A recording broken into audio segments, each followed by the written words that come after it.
Moses at the burning bush says, "Who shall I tell the people that you are?" Talking to God. And God says, "Tell them I am that I am." That's right.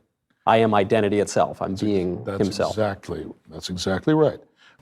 In this video, Michael Knowles, a Catholic, and Chris Langan, ostensibly the smartest man in the world, discuss God and Chris's theory of everything. Pay attention to what he says about consciousness. Pay attention to Michael's comment about Moses at the burning bush. When those moments come around, I'm going to add some commentary. But again, my claim is that God is present in our lives as consciousness. Let's get into it. If we're talking about a theory of everything, the first question we have to establish, does God exist? Yes. Simple as Yes. that. Well, it's the identity has the reality has an identity. Okay? The identity is that as which something exists. Okay? Matter of fact, when you say the word reality, you're naming an identity. You're identifying something. I'm smiling because your answer on this is so beautiful. It just reminds me of Moses at the burning bush. And Moses at the burning bush says, "Who shall I tell the people that you are?" Talking to God. And God says, "Tell them I am that I am." That's right. I am identity itself. I'm being himself. That's exactly right. That's If any of you know who Bishop Barron is, he says the same thing. He says it in a different way. I think he gets it from somebody else. I can't remember who, but he says, I am to be, right? Being itself. I am who I am. So Chris Langan says reality has an identity. And then he says, as a matter of fact, when you say reality, this is what you're talking about. Instead of saying that reality has an identity, I think it might be better to say that identity has a reality, which is this. Identity is being itself. I am who I am, which is what? What can be the only thing that can say that? We call that God, which is consciousness.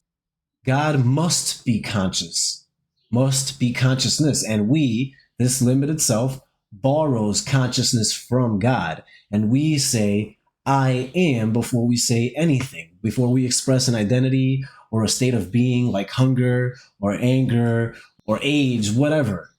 I say I, you say I. And when we say that is because we're referring to the same experience. When you say the sun and I say the sun, I'm talking about the same thing.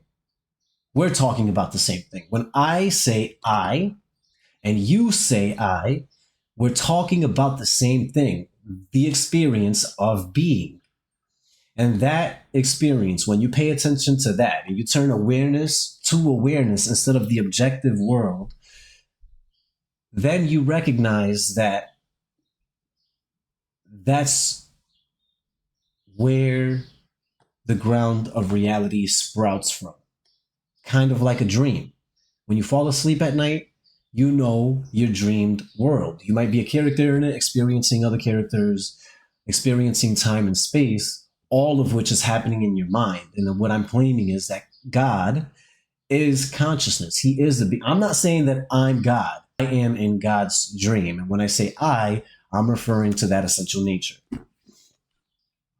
That's what the CTMU says. It just comes up with the mathematical structure that you need to build a reality out of that. You see? So you come up with that identity and then you search it for its properties. You see, once you've built the preliminary framework, then you start deducing the properties of this identity, and you find out that those properties match those of God as described in most of the world's major religions. Right? Just the theistic religions? So I'm thinking Judaism, Christianity, and Islam, or are you talking also of, say, Buddhism, Taoism, Hinduism, Vedism? Of course, Hinduism and Vedism, they have a God. Taoism, you know, their central principle is the way, or the Tao, yep. Okay? And they don't see Tao as God. Yep. And then in Buddhism, of course, you've got, you know, they are trying basically to achieve sunyata, or emptiness, right? Which is, a lot of Buddhists don't even understand what that's supposed to mean. But once again, there's no God there. You can kind of read God implicitly. Some Buddhists, I've talked to Buddhists who actually think that there is a God in Buddhism of a sort. But it's, you know, that concept of pure consciousness is what it is, okay? And if you ask them, well, whose consciousness are you talking about? they will point at themselves and say, my consciousness. In a way, they kind of attribute the existence of everything to themselves. They're all talking about the same thing, and it's consciousness. And when Chris says, okay, well, who do you attribute that consciousness to? They say it's my consciousness, and that's where they fail. There is no my consciousness. This body does not have or own consciousness.